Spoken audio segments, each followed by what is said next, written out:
ಕೆಲವೊಮ್ಮೆ ಸಹಜವಾಗಿ ಎಲ್ಲರೂ ಕೂಡ ಹುಟ್ಟುಹಬ್ಬವನ್ನ ಆಚರಿಸ್ಕೊಳ್ತಾರೆ. ಅದ್ದೂರಿಯಾಗಿ ಐಷಾರಾಮಿಯಾಗಿ ಹುಟ್ಟುಹಬ್ಬಗಳನ್ನು ಆಚರಿಸಿಕೊಳ್ತಕ್ಕಂಥ ಒಂದು ವರ್ಗ ಇದ್ರೆ, ಹಾಗೆ ತಮ್ಮ ಹುಟ್ಟುಹಬ್ಬವನ್ನ ತನ್ನ ನೆಚ್ಚಿನ ಕಾರ್ಯಕರ್ತರು ಹಾಗೆಯೇ ಅಭಿಮಾನಿಗಳು ತಮ್ಮ ನಾಯಕರಿಗಾಗಿ ಹುಟ್ಟುಹಬ್ಬವನ್ನ ಆಚರಿಸುವಂತಹದ್ದು ವಿಶೇಷ. ಹಾಗೆಯೇ ಆ ರೀತಿಯಾದಂತಹ ಅಪಾರವಾದಂತಹ ಅಭಿಮಾನಿ ಬಳಗವನ್ನ ಹೊಂದಿರತಕ್ಕಂತ ನಾಯಕಿಯರ ಪೈಕಿ ರಾಜ್ಯ ಯುವ ಕಾಂಗ್ರೆಸ್ನ ಉಪಾಧ್ಯಕ್ಷರಾಗಿದ್ದಂತಹ ದೀಪಿಕಾ ರೆಡ್ಡಿರವರು ಕೂಡ ಒಬ್ಬರಾಗಿದ್ದಾರೆ. ದೀಪಿಕಾ ರೆಡ್ಡಿರವರ ಹುಟ್ಟುಹಬ್ಬವನ್ನ ಅವರ ಕಟ್ಟರ್ ಅಭಿಮಾನಿಯಾದಂತಹ ಬೆಂಗಳೂರು ದಕ್ಷಿಣ ವಿಧಾನಸಭಾ ಕ್ಷೇತ್ರದ ಸಿ.ಕೆ. ಪಾಳ್ಯದ ಭಾಸ್ಕರ್ ಕೃಷ್ಣರವರು ಕೂಡ ಒಬ್ಬರಾಗಿದ್ದಾರೆ. ತಮ್ಮ ನಾಯಕಿ ದೀಪಿಕಾ ರೆಡ್ಡಿರವರ ಹುಟ್ಟುಹಬ್ಬವನ್ನ ಅದ್ದೂರಿಯಾಗಿ ಸಾಮಾಜಿಕ ಜವಾಬ್ದಾರಿಯನ್ನ ಮೆರೆಯುವುದರ ಮುಖಾಂತರ ವಿವಿಧ ರೀತಿಯಾದಂತಹ ಸೇವಾ ಕಾರ್ಯಗಳನ್ನ ಕೈಗೊಂಡು ಇಂದು ಅವರ ನಿವಾಸದಲ್ಲಿ ಅವರ ಹುಟ್ಟುಹಬ್ಬಕ್ಕೆ ಬೃಹದಾಕಾರದ ಹೂವಿನ ಹಾರವನ್ನ ತೊಡಿಸಿ ಹಾಗೆ ಸಿಹಿಯನ್ನ ಹಂಚಿ ಸಂಭ್ರಮಿಸಿದರು.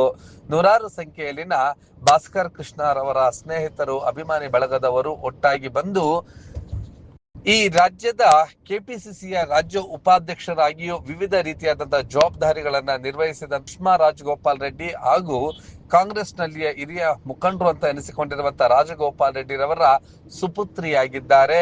ಇವರ ಹುಟ್ಟುಹಬ್ಬವನ್ನ ಅವರ ನಿವಾಸದಲ್ಲಿ ಅದ್ದೂರಿಯಾಗಿ ಸಿ.ಕೆ. ಪಾಳ್ಯದ ಭಾಸ್ಕರ್ ಕೃಷ್ಣರವರು ಆಚರಿಸಿದರು. ಹಾಗೆಲ್ಲ ಆಚರಿಸಿಕೊಂಡ್ರು. ಈ ಸಂದರ್ಭದಲ್ಲಿ ನಿಮ್ಮ ಬ್ಲೂಮ್ ಟಿವಿಯೊಂದಿಗೆ ಹೇಗೆ ಶುಭ ಹಾರೈಸಿದ್ರು, ಇದಕ್ಕೆ ಪ್ರತಿಯಾಗಿ ದೀಪಿಕಾ ರೆಡ್ಡಿರವರು ಅಭಿಮಾನಿಗಳಿಗೆ ಏನಂತ ಹೇಳಿದ್ರು ಅನ್ನೋದನ್ನ ಏನಿವತ್ತು ಭಾಸ್ಕರ್ ಮತ್ತೆ ಎಲ್ಲ ಸಿ.ಕೆ. ಪಾಳ್ಯದ ಜನರು ಬಂದು ನನಗೆ ಹುಟ್ಟುಹಬ್ಬವನ್ನು ಶುಭಾಶಯಗಳನ್ನು ತಿಳಿಸಿದ್ದಾರೆ. ಎಲ್ಲರಿಗೂ ಹೃದಯಪೂರ್ವಕ ಅಭಿನಂದನೆಗಳು. ಆಮೇಲೆ ಈ ಪ್ರೀತಿ ವಿಶ್ವಾಸ ನನ್ನ ಮೇಲೆ ಸದಾ ಹೀಗೆ ಇರಲಿ ಅಂತ ದೇವರಲ್ಲಿ ಆಶಿಸ್ತೀನಿ. ಭಾಸ್ಕರ್ ತುಂಬ ಒಳ್ಳೆ ಕೆಲಸ ಮಾಡ್ತಾ ಇದ್ದಾನೆ. ಅಲ್ಲಿ ಸಮಾಜ ಸೇವೆ ಆಗಿರ್ಬೋದು, ಜನರಿಗೆ ಇಷ್ಟು ಚಿಕ್ಕ ವಯಸ್ಸಲ್ಲಿ ತುಂಬ ಚೆನ್ನಾಗಿ ಅವ್ರಿಗೆ ಅವನ ಕೈಯಲ್ಲಿ ಎಷ್ಟಾಗುತ್ತೆ ಅಷ್ಟು ಜನರಿಗೆ ಸಹಾಯ ಮಾಡ್ತಾ ಇದ್ದಾನೆ. ಇದೇ ರೀತಿ ಮುಂದಿನ ದಿನಗಳಲ್ಲಿ ಅವನಿಗೆ ದೇವರು ಇನ್ನಷ್ಟು ಶಕ್ತಿ ಕೊಡಲಿ ಅಂತ ಹೇಳೋಕ್ಕೆ ಇಚ್ಛೆಪಡ್ತೀನಿ. Thank you. ಭಾಸ್ಕರ್ ಯಾವಾಗಲೂ ಅಕ್ಕ ಬೇರೆ ಮಾತೇ ಬರಲ್ಲ. ಮಾತು ಹೇಳಿದ್ರೆ ಅಕ್ಕನಿಂದ ನಾನು ಏನು ಬೇಕಾದ್ರೂ ಕೆಲಸ ಮಾಡಬೇಕಾದ್ರೆ ಅಕ್ಕನ ನನಗೆ ಸ್ಫೂರ್ತಿ ಬೇಕು ಅಂತ ಹೇಳಿ 100% ಇವರೆಲ್ಲ ಇಷ್ಟು ಪ್ರೀತಿ ವಿಶ್ವಾಸ ಇಟ್ಕೊಂಡಿದ್ದಾರೆ. ಎಲ್ಲರನ್ನೂ ದೇವರು ಒಂದೇ ತಂದೆ ತಾಯಿಗೆ ಕೊಡೋಕ್ಕಾಗಲ್ಲ. ಸೊ ಇವರೆಲ್ಲ ನನಗೆ ರಕ್ತ ಸಂಬಂಧ ಅಲ್ಲ, ಆದರೆ ಅಷ್ಟು ಪ್ರೀತಿ ನನ್ನ ಮಾಡ್ತಾರೆ. ಸೊ ತುಂಬ ಥ್ಯಾಂಕ್ ಯು ಅಂತ ನಾನು ಯಾವಾಗೂ ನನ್ನ ನಿಜವಾಗ್ಲೂ ಅವನು ಒಳ್ಳೆ ನಿಜ ತಮ್ಮ ಇದ್ದಂಗೆ. ಮುಂದಿನ ದಿನದಲ್ಲಿ ಯಾವುದಾದ್ರೂ ಸ್ಥಾನಮಾನಗಳನ್ನ ಕಲ್ಪಿಸುವಂಥ ರೀತಿ 100% ರಾಜಕೀಯವಾಗಿ ನೋಡಿ, ಜನರಿಗೆ ಸೇವೆ ಮಾಡೋರನ್ನ ಯಾರೂ ಬೆಳೆಸೋ ಅವಶ್ಯಕತೆ ಇಲ್ಲ, ಜನರೇ ಅವ್ರನ್ನ ಬೆಳೆಸ್ತಾರೆ. ಸೊ ನನಗೆ ನಂಬಿಕೆ ಇದೆ, ಜನರು ಅವನ್ನ ಬೆಳೆಸ್ತಾರೆ. ಮುಂದಿನ ದಿನಗಳಲ್ಲಿ ಅವನು ಏನೇ ಮಾಡಬೇಕು ಅಂತಿದ್ರು ಜನ ಅವ್ರ ಕೈ ಹಿಡಿತಾರೆ ಅಂತ ನನಗೆ ನಂಬಿಕೆ ಇದೆ.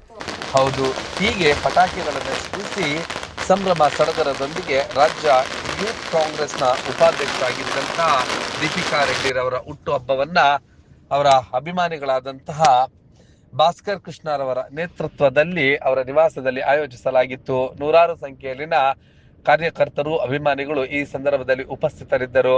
ಇದೇ ಸಂದರ್ಭದಲ್ಲಿ ಕಾಂಗ್ರೆಸ್ನ ಹಿರಿಯ ಮುಖಂಡರಾದಂತಹ ಸುಷ್ಮಾ ರಾಜಗೋಪಾಲ್ ರೆಡ್ಡಿ ಅವರ ಅಪಾರ ಸಂಖ್ಯೆಯಲ್ಲಿನ ಅಭಿಮಾನಿಗಳು ಉಪಸ್ಥಿತರಿದ್ದರು. ಇನ್ನು ತಮ್ಮ ಕಾರ್ಯಕರ್ತರು ಅಭಿಮಾನಿಗಳು ಈ ರೀತಿಯಾದಂತಹ ಹುಟ್ಟುಹಬ್ಬವನ್ನ ಆಚರಿಸಿದ್ದಕ್ಕೆ ಸಂತೋಷಗೊಂಡಿದ್ದಂತಹ ದೀಪಿಕಾ ರೆಡ್ಡಿರವರು ಅವರೊಟ್ಟಿಗೆ ನಾನು ಎಂದೆಂದಿಗೂ ಕೂಡ ಇರ್ತೇನೆ. ಹಾಗೆ ಇತರೆ ಅಭಿಮಾನಿಗಳು ಕೂಡ ದೀಪಿಕಾ ರೆಡ್ಡಿರವರಿಗೆ ಶುಭ ಹಾರೈಸಿದ್ದು ಹೀಗೆ. ಒಟ್ಟಿನಲ್ಲಿ ಹುಟ್ಟುಹಬ್ಬವನ್ನ ವಿವಿಧ ಸೇವಾ ಕಾರ್ಯಗಳ ಮೂಲಕ ಆಚರಿಸಿದಂತಹ ಭಾಸ್ಕರ್ ಕೃಷ್ಣ ಇಂದು ದೀಪಿಕಾ ರೆಡ್ಡಿರವರ ನಿವಾಸದ ಬಳಿ ಈ ರೀತಿಯಾಗಿ ವಿಭಿನ್ನವಾದಂತಹ ಹುಟ್ಟುಹಬ್ಬವನ್ನ ಆಚರಿಸಿ ಆ ಮೂಲಕ ಉನ್ನತ ಸ್ಥಾನಗಳನ್ನ ಕಾಂಗ್ರೆಸ್ನಲ್ಲಿ ದೀಪಿಕಾ ರೆಡ್ಡಿರವರು ಪಡೆದುಕೊಳ್ಳಿ ಅಂತೇಳಿ ಪ್ರಾರ್ಥಿಸಿದರು. ನಿನ್ನೆ ದೀಪಿಕಾ ಬರ್ತ್ಡೇ ಮಾಡಬೇಕಿತ್ತು. ಅವ್ರು ನಿನ್ನೆ ಸುಮಾರು ಒಂದು 180-200 ಜನ ಕಾಯ್ಕೊಂಡಿದ್ರು. ಅದಕ್ಕೆ ನಿನ್ನೆ ಅವ್ರು ಬರೋಕ್ಕಾಗಲ್ಲ, ಅವ್ರು ಸಿದ್ದರಾಮಯ್ಯ ಭೇಟಿ ಮಾಡೋಕೆ ಹೋಗಿದ್ರು. ಅದಕ್ಕೆ ಇವತ್ತು ಅವ್ರಿಗೋಸ್ಕರ ಎಲ್ಲರೂ ನನ್ನ ಟೀಮ್ ಇರ್ಬೋದು, ನಮ್ಮ ಊರು ಸಿ.ಕೆ. ಪಾಳ್ಯದವರು ಅವ್ರ ಅಭಿಮಾನಿ ಇರ್ಬೋದು, ಅದಕ್ಕೆ ಇವತ್ತು ದೀಪಿಕಾಗೆ ಅವ್ರಿಗೋಸ್ಕರ ನಾನು ಏನೇ ಆಗಲಿ, ಇನ್ನು ಮುಂದಕ್ಕೆ ಎಷ್ಟೇ ಆಗಲಿ ಏನೇ ಆಗ್ಬೋದು ಅವ್ರಿಗೋಸ್ಕರ ನಾನು ಇದ್ದೀನಿ. ಅವ್ರು ನನಗೋಸ್ಕರ ಇದ್ದಾರೆ. ನಾನು ಅವ್ರಿಗೋಸ್ಕರ ಬರ್ತ್ಡೇ ಮಾಡಿದ್ದೀನಿ. Wish happy birthday. ಒಂದು ಸೆಕೆಂಡ್ ದೀಪಿಕಾ. ಅವ್ರ ಸಹಕಾರದಿಂದನೇ ನೋಡಿ 100 ಜನ 100 ಬಾಸ್ ಇರ್ಬೋದು, ಆದರೆ ಒಬ್ಬರಿಗೆ ದೀಪಿಕಾ ನಮ್ಮ ಬಾಸ್ ಅಷ್ಟೇ. ನಾನು ಎಷ್ಟು ಜನದಲ್ಲಿ ಇರ್ಬೋದು, ನಾವು ಇವತ್ತು ದುಡ್ಡು ಕೊಡ್ತಾರೋ ದುಡ್ಡು ಆಯಿತೋ ದುಡ್ಡಿಲ್ಲ, ನಾನು ಅವೆಲ್ಲ ಯೋಚನೆ ಮಾಡಿಲ್ಲ. ನಂಗೆ ದೇವ್ರು ಕೊಟ್ಟಿದ್ದಾರೆ, ನನ್ನ ದೇವ್ರು ಇಕ್ಕಿದ್ರೆ ನಾನು ಚೆನ್ನಾಗಿದ್ದೀನಿ. ನಾನು ಅವ್ರಿಗೋಸ್ಕರ ಏನು ಬೇಕಾದ್ರೂ ಮಾಡೋಕೆ ರೆಡಿ.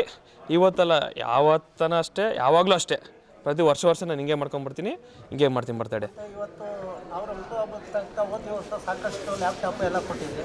ಈ ವರ್ಷ ಏನೇನು ಕೊಡ್ತಾ ಇದ್ದಾರೆ? ಈ ವರ್ಷ ನಾನೇನು ಪ್ಲ್ಯಾನ್ ಮಾಡಿಲ್ಲ, ಕೊಡ್ಬೇಕು ಅಂದ್ಕೊಂಡಿದ್ದೆ. ನೆಕ್ಸ್ಟ್ ವರ್ಷ ನಮ್ಮೂರಲ್ಲೇ ಮಾಡಿ ಅಲ್ಲೇ ಡಿಸ್ಟ್ರಿಬ್ಯೂಟ್ ಮಾಡ್ತೀನಿ ಸತಿ. ನೆಕ್ಸ್ಟ್ ವರ್ಷ ಮಕ್ಳಿಗೆ ಫೀಸು, ಈ ಲ್ಯಾಪ್ಟಾಪ್ಸ್ ಎಲ್ಲ ಕೊಡೋಣ ಅಂದ್ಕೊಂಡಿದ್ದೀನಿ. ಈ ವರ್ಷ ತಕ್ಷಣ ಅಕ್ಕ ಬೇಡ ಬರ್ತಡೇ ಮಾಡೋದು ಬೇಡ ಅಂದರು, ನಾನು ಬಲವಂತದಿಂದ ಮಾಡಿ ಬರ್ತಡೇ ಮಾಡಿಸಿದ್ದೀನಿ